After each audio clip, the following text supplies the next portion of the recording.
Like Hi, that name. Kelly. How are you? Can you see me? Can you hear me okay? Yeah, and I can do both. How are you?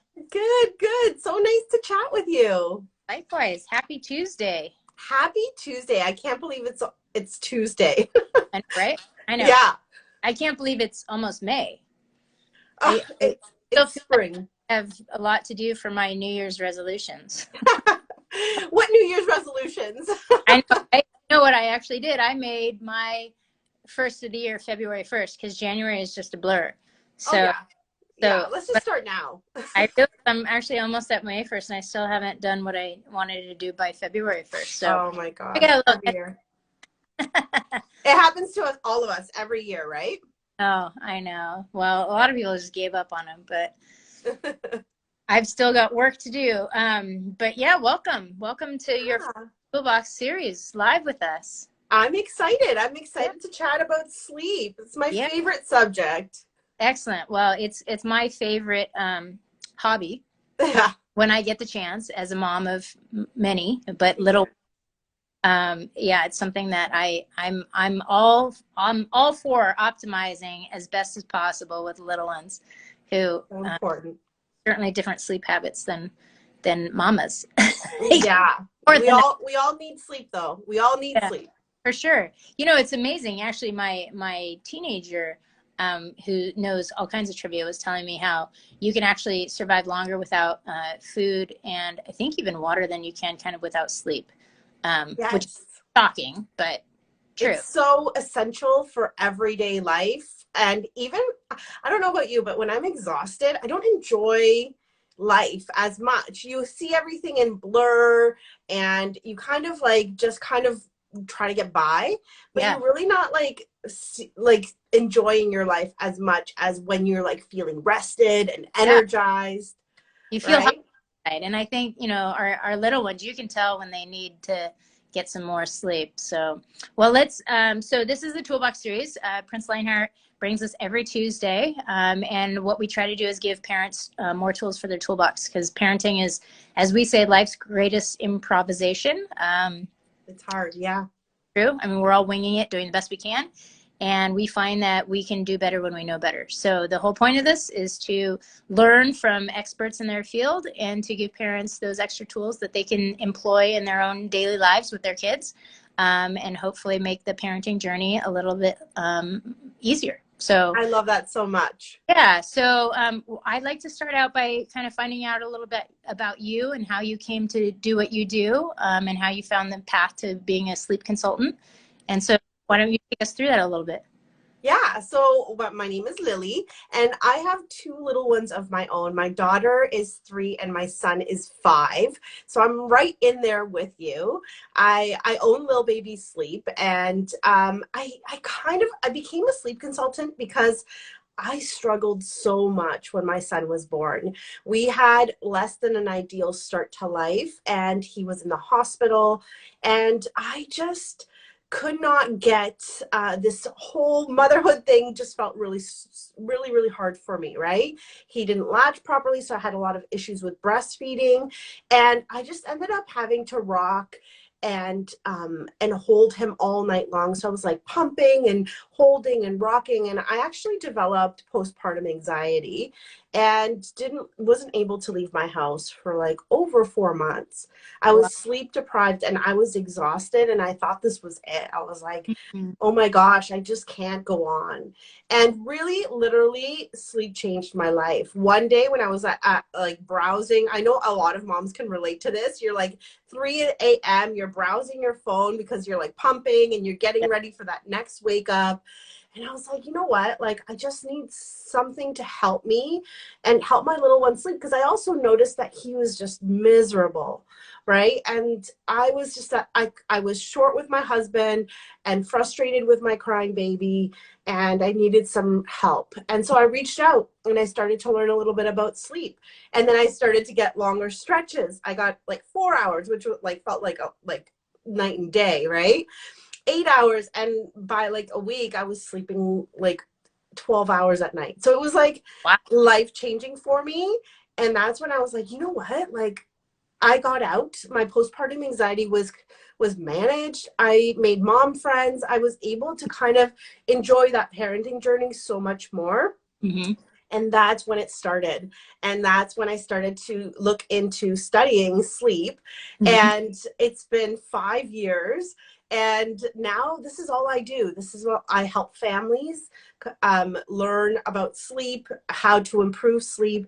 And I always say it's always possible. Even if you feel like you can't get it done, it's always possible. You just need to reach out for some support.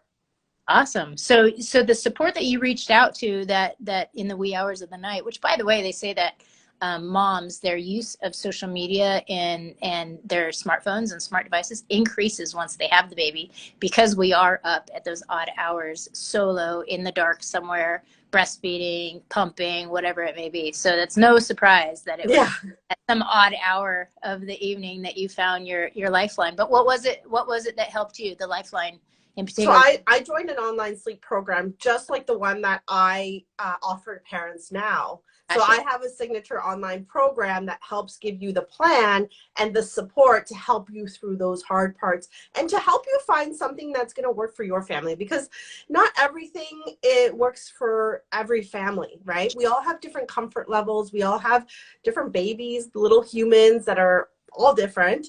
Yeah. So I help parents kind of find what works for them and get them a plan in place. And it was very similar to what I found. So, and I teach it all the time now. So yeah, I decided to I was like, I'm buying now because I need this help. And it was the best decision of my life. Oh, awesome. So you had your lifeline. Yeah. That's Yeah. great. Excellent. Well, I appreciate that story, and I think it's probably relatable to a lot of folks who've joined us live. A lot of people don't join us live, but we post this and so that they can come find the nuggets. We also transcribe it, so it's available on our website, and we'll make it available to your followers as well. So why don't we start with, in terms of sleep consultations for parents.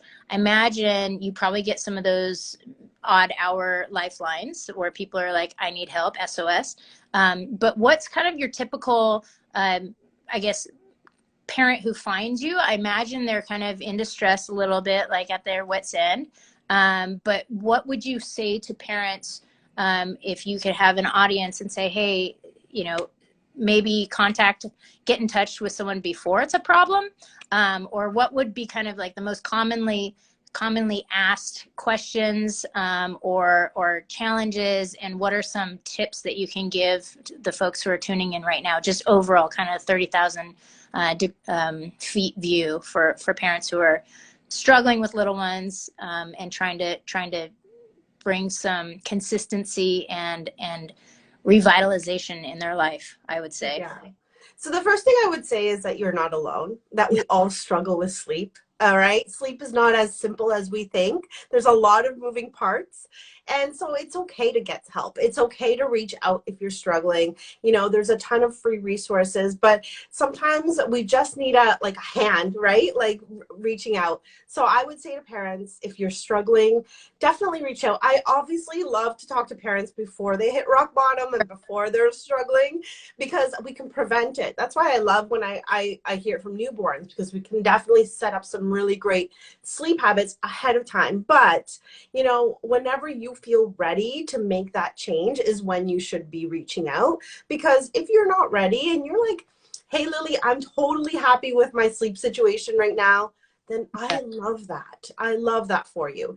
So only reach out if you are like, okay, I'm ready to make a change now. I want to get better sleep. I know it's important for me and my baby, and you really feel that, then that's a great way. And I would say a lot of parents come to me, they're like, Lily, it's too late.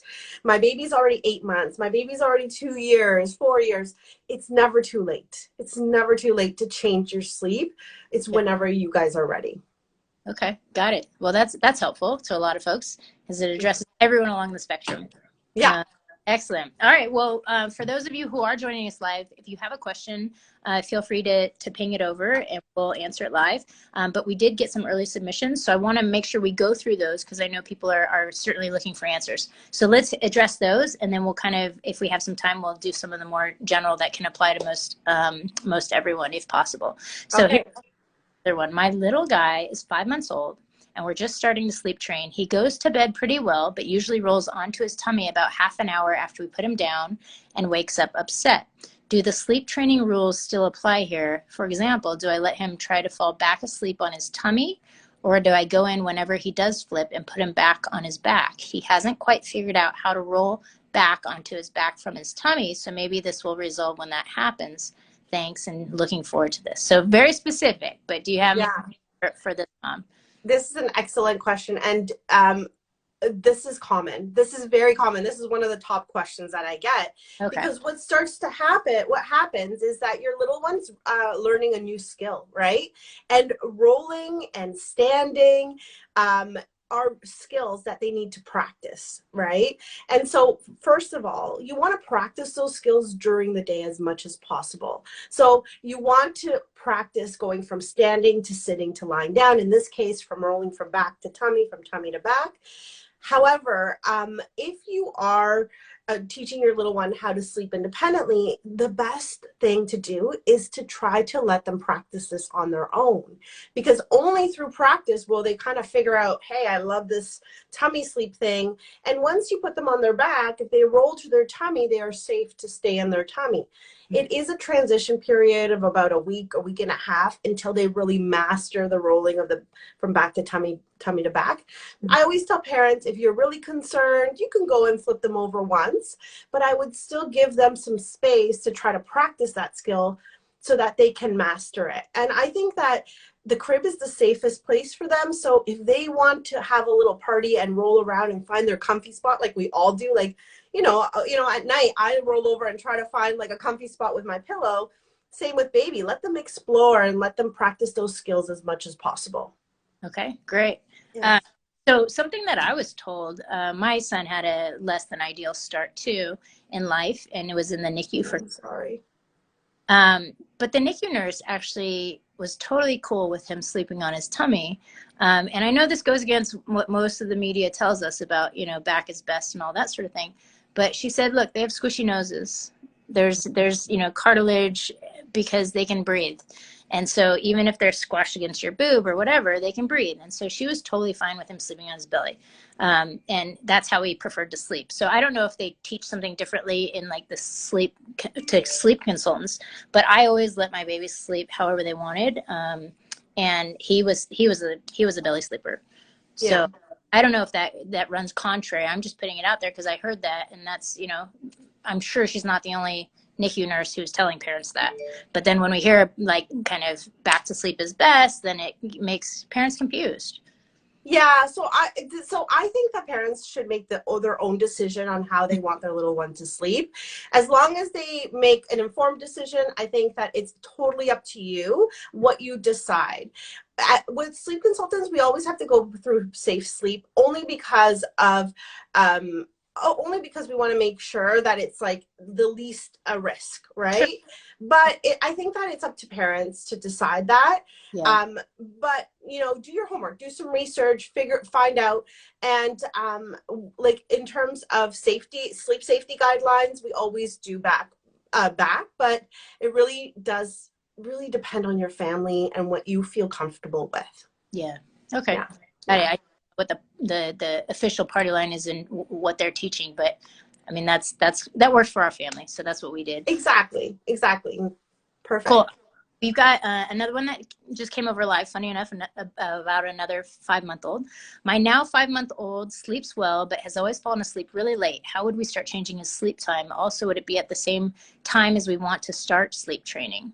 So are you wanting to change? So she's asking, how does she get her baby to sleep sooner? And would you recommend changing the bedtime while sleep training at the same time. Oh, yes. Okay. So, well, yes. So when you are learning, or when you're sleep training, or when you're teaching a new skill, you want to make sure that all the factors are covered, right? One of them being your daytime sleep, because your daytime sleep is going to make a huge impact in your nights. If your little one is overtired, they're going to have unsettled sleep at night. If they're overtired, they're getting too much day sleep, they're going to also not have enough sleep drive at night. You see how it Yeah. really all plays a role. However, I would start for this mama, I would start with just setting a wake up time. That's it. So set yourself up a time where it's like you want to start your day at this time. So usually I say like 7 to 7 is a good one. 7:30 to 7:30, whatever it is that you, your family are comfortable with, set that wake up time and always wake your baby up at that time. Always start their day at the same time. And what that's going to do is it's going to get you a very predictable day with a very predictable bedtime, because the rest of your day is kind of ebb and flow depending on the length of your naps. But if you set yourself a wake up time, you're kind of setting yourself up for a more consistent day and a more consistent bedtime.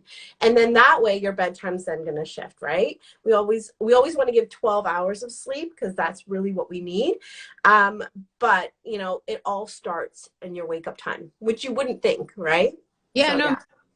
So let me back up a little bit, because I think if other parents are like me, it's kind of like, maybe you could define for us what sleep training is, because it Yeah. seems to be a lot. And I'm sitting here going, oh, maybe I knew what it was, but maybe I actually don't. It seems all encompassing. In my mind, it's almost like letting them cry it out, which I know can be controversial with some parents, right? But it sounds like there's a little bit more to it in terms of what you said, you know, establish like a wake time. I remember in school, I took a sleep and dream, and they were talking about exposing yourself to light in the morning, light at night, party man's delight. So it actually keeps you awake later. Light in the morning, party man take warning. It makes you so that's what I think about with my kids. Like if I expose them to light in the morning, it actually changes their circadian rhythm. And so I can play with them a little bit. But that's just what I picked up. So maybe you can back up a little bit and just talk about what sleep training is and what your specialty is, so that we can make sure we establish that for all the parents who might be a little bit wondersome in their minds right now. Yeah, absolutely. I'm so glad you asked this, because I think that we all go to this idea of a cried out, right? It's become synonymous with sleep training, but Right. really sleep training is an umbrella term that is used to define a strategy of changing an association. Okay. So what that means is that there's an association, right? I feed, I sleep, I rock, I sleep. So our brains are really trying to maximize energy. And so any way of changing that association is called sleep training. Okay. Now, you can do it in a very gentle way. You can do it a little bit faster. It really just depends on your comfort level. Crying out is like one strategy among so many strategies that this umbrella of sleep training offers. So when you work with a sleep consultant, I offer you all the options, right? So I have parents that are like, Lily, I want to comfort, I want to calm, I want to be there, and I don't want to do that method, and that's okay, right? So I'll give you all of the options, and then you choose. You're like, okay, Lily, I want to do this in the middle method, and then I'll walk you through how to do that. So I think that a lot of parents feel like, oh, that's just not for me because I'm not comfortable with just leaving my baby in a room and leaving. And Yeah. it doesn't have to be that way. And also, when I do a sleep plan, I look at the sleep training technique, but then I also look at what else is affecting sleep, right? In a 24-hour period. Your schedule affects sleep. Your environment affects sleep. I look at the baby's temperament, you know, how do they respond? So it is very personalized, because every baby is different and every family is different. And I think that's one of the things, that's the great thing about kind of working with someone, so that they can figure out what works for your family and also what works for your comfort. If Yeah. you're not comfortable with that method, then you should not do it, because it's going to give you stress. And guess what happens if you're stressed? Your baby's going to be stressed. No, that's really good. I think you disarmed a lot of folks, because I think sleep training has become synonymous with the cried out method, which, Yeah. you know, it is controversial in terms of does it work for every family. So that's really helpful. So there's a continuum, Yeah. and find where it's right for you on it. Yeah, exactly. Okay, cool. Well, let's get back to some of the questions. Is it okay for a 9-month-old to be transitioning to one nap a day, and how long should the nap be? Maybe we can just talk about in general, like, I know that I once Googled it myself. What's the age range for kind of 2 naps, 1 nap, and kind of, do you have that off the head? Yes, I do. Okay. Yeah. I do offer free schedules if you go on to the link in my bio. So you can get your free schedule. But what I would say is you want to, essentially what happens is that you want to offer naps at a certain amount of time, because babies can only handle that, right? Mm-hmm. As they get older, their wake windows are going to get longer and longer. And so your naps are going to kind of start to diminish. So usually we start 3 to 4 naps around 3 months, 4 months. And then by 8 months, we're going down from 3 to 2 naps. By 18 months, we're going down from 2 to 1 nap. And then by, I would say 2.5, 3 years old, we're going from 1 to no naps or quiet time. We replace it with quiet time. So that's essentially a big picture of when naps should be transitioning.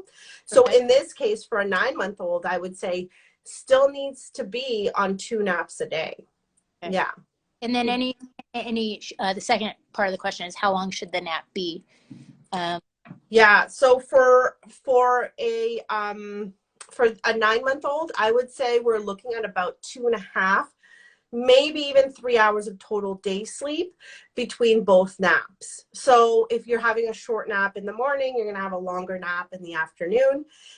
So essentially what we want to do is we want to find a happy medium between sleep pressure, right? The pressure that starts to build when you wake up and that needs to be released, and circadian rhythm, which we were talking about, which is your internal clock and the best times for your bodies to sleep. Yep. Now, these two systems in our bodies do not talk to each other. They work independently in silos, and my job is to find those right times so that we can get your baby to fall asleep easier, and so they sleep at the right consistent times, they get better naps. Yeah. So it's sometimes I'm a bit of like a detective, and we're just kind of fixing it to find what I call your sweet spot wake window, which is like the time when your baby would just fall asleep within 10 minutes, and it makes it easier for naps and for bedtime. Yeah. And I think one way that I was able to find my baby's wake windows is just by letting them kind of guide me in the day, right? Yeah. Watching the rubbing of the eyes. And then it's like, oh, this is the same time every day. Usually like after 3 hours of being awake in the morning, it's like, okay, he's out, you know? Yeah. And that, I guess, I can't say that as a super attentive parent. I didn't do any research. It's like the cobbler's son with no shoes. Like but hey, you're still, yeah. And it was like, I didn't have a wipe store at my mom's house, and I'd come home every Tuesday and my son would have diaper rash. And I'm like, oh my gosh, I'm so sorry. I keep forgetting to bring one home from work. But so that was me. So it was just haphazard that I managed to find his wake window. No, but that's awesome. That's awesome. Yeah, you definitely want to look for those cues, right? Yeah. But that's great. They give them to you. You just have to be alert, I guess, to pick them up sometimes. But yeah. Okay, so 5-month-old, gosh, lots of 5-month-old questions. 5-month-old wake up by rolling onto his tummy. Do I intervene? Oh, I think we kind of dealt with that one. So you cannot. When is the best time to get rid of the pacifier? Oh, okay. So yeah, this is like my love-hate relationship with the pacifier.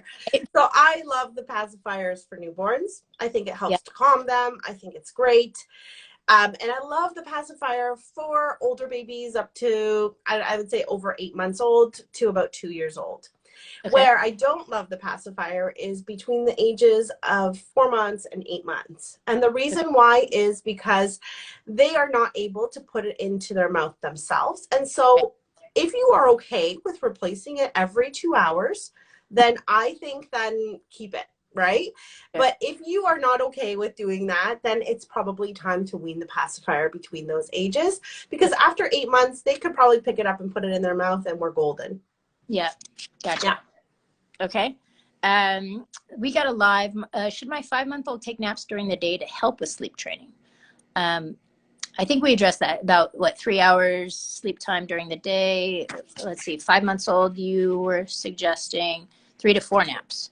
No, that's Yeah, so 5 months, actually 5 months, I would do 3 naps. Your three last naps. nap is going to be your shortest nap. And I would do a wake window of about, I would say, for a 5 month old, about 2 hours and 15 minutes of awake time.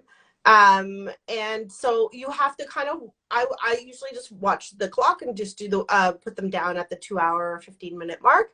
But yeah, it's important to kind of get your day sleep so that your Yep. little one's not completely overtired when going to bed. Because when a baby gets overtired, it's very difficult to come back from that. And they're going to have a hard time sleeping.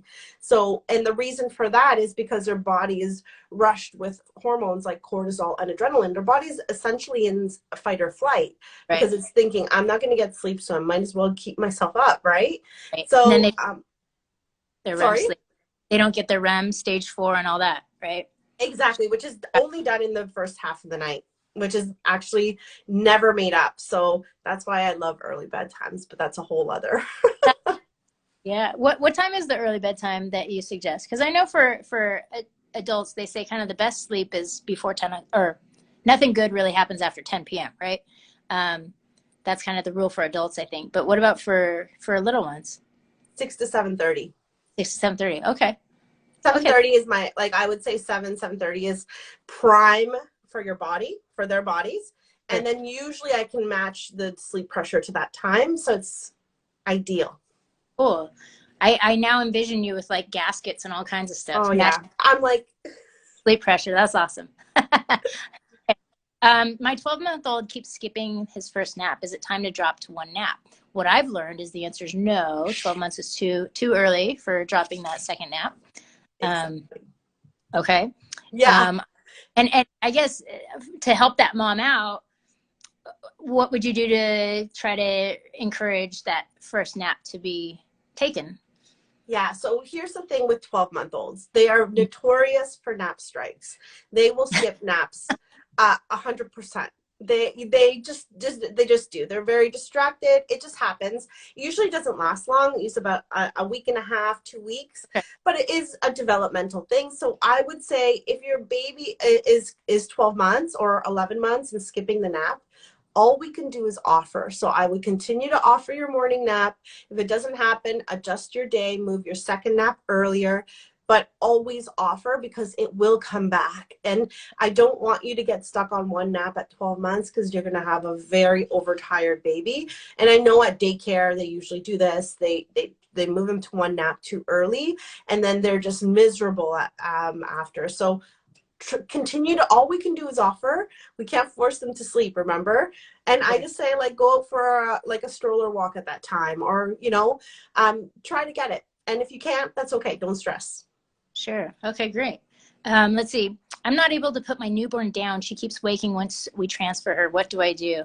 Oh, this is like, oh, we just need someone to make a fake hand. So my son always hated it. Once we took that hand away, he's like, oh, I'm awake. Exactly. So I have my doll here. So there's two ways to put a newborn down, okay? Either you're going to hold them for 20 minutes until they go into a deep sleep, and they kind of like melt in your arms. You kind of feel them like kind of go into deep sleep. Yep. And then you want to put them down, but never head first. You always want to put them down feet first, like this, or else they're going to just wake up. And that's when you can put them down. The second way to put them down is actually to put them down wide awake and settle them in their bassinet. Okay. The wrong way to put them down is if you put them down, they kind of go into a light sleep, and then you try to put them down, they will wake up. Okay. So always, if they're deep sleep or awake. Okay, gotcha. But never be. Never in between. No. Okay. How long does the 4-month regression last? Oh, okay. So the 4-month regression, oh my gosh, people are going to be so mad at me. It doesn't ever go away. It doesn't ever. boom, it doesn't ever go away. I know, and I'm not. I want to be like super honest because No, totally. what the 4-month regression is, as opposed to all other regressions, which are just developmental Yeah. milestones, I would say the 4-month regression is just the maturation of sleep cycles. So what that means is that sleep cycles have just matured, and that is something that their baby's going to have. Our sleep cycles are the same, right? And so it's never going to kind of immature or like go back. Yeah. So what we need to do at 4 months, and it's so funny because they call it a regression when it's not, Yeah. is just then that's when parents come to me and they're like, okay, what was working for my newborn that worked at 3 months is no longer working at 4 months, and my baby's waking up every 2 hours overnight, which is where a baby should wake up every 2 hours overnight. And so that's when we just help parents find a sustainable way of helping their baby put themselves back to sleep without needing that assistance, so that parents can get some rest and babies can also get some rest. So yeah, that's my answer to that. Hey, boom. It I doesn't. know, but it can be fixed, and you will sleep again. It's Yeah. not the end of the world. Yeah. Excellent. All right. Well, so Lily, we could talk forever, I have a feeling. But Yes. fortunately, we were able to get through most of the questions that were asked, including some of those that were asked live. But for folks who still have a question, they can probably reach out to you at Lil Baby Sleep on Instagram. And you also mentioned that you have a lot of kind of schedules and information available for folks. But really appreciate your time, and maybe we'll have to tee up another one and deal with kind of some of the older ages as kids continue to go. Because sleep, I mean, sleep makes us whole, right? And it's Yeah. what allows our little ones to recharge and all those cool bodily functions that happen during sleep and the growth and all that jazz. So really important topic. Really appreciate your expertise and insights, and I'm really glad that it worked. You found your path due to your own little issues with your son, and isn't it amazing how we find our paths? Yep. But Kind of yeah, thank you have to. so much. Thank you for No, having me. And yeah, yeah, if you need me, you know where to find me. I'm always up for a conversation about sleep, especially when it comes to toddlers. So yeah, I would love to do that again. And cool. thank you so much for having me on. No, appreciate it. And anyone who's tuning in, you can find her at Lil Baby Sleep, and we'll go ahead and post this, and then also link it on YouTube, and then have it dictated so Okay. anyone can read it later. All right. Awesome. Thanks, Kelly. Thanks, Lily. Take care. Bye. Bye.